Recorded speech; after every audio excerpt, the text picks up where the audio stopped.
for you guys, but also for all of us who are closing like a little chapter of our lives that has been really special. So thank you for making tonight just like the perfect chapter ending for us.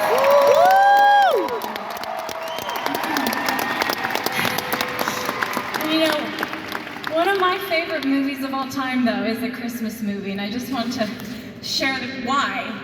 It's a movie called It's a Wonderful Life. And I love the message so much because it's about this man who lives in this tiny town called Bedford Falls.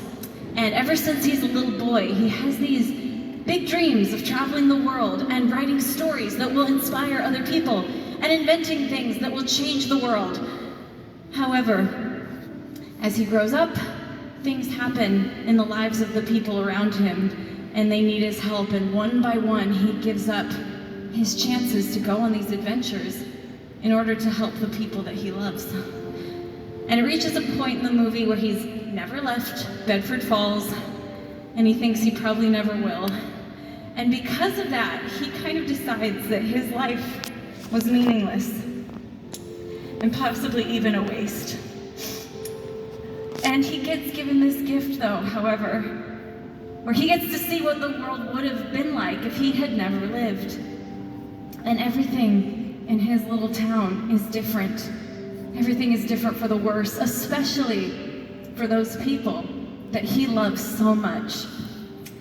And he realizes for the first time that actually he lived a pretty important life.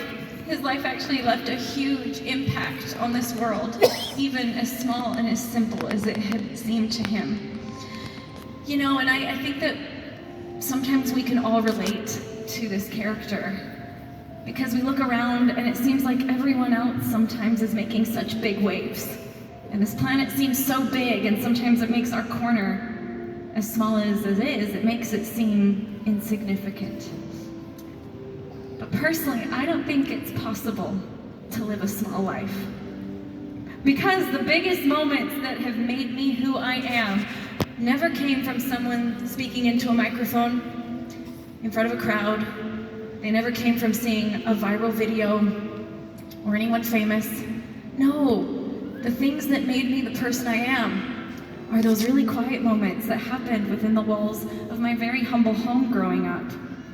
It's the conversations that happened when a best friend was there for me when I needed it. Or maybe you could even boil it down to a conversation with a man on a tiny side street that I barely knew. I'm sure he has no idea how much that interaction meant to me in my life in that moment and how much it impacted me. You know, and I think I want to take his words and turn them to you, because guess what? It's not about the violin. It's not about the big promotion or the fancy job or how many followers you have or how many friends you have at school. You know, all these things that often we use to kind of compartmentalize and describe our worth. Actually, life is not about any of that. Because what it all boils down to is your little corner and what you do there. And the fact that underneath all of those things that too often we use to describe ourselves, underneath all of that, every single one of you is magic.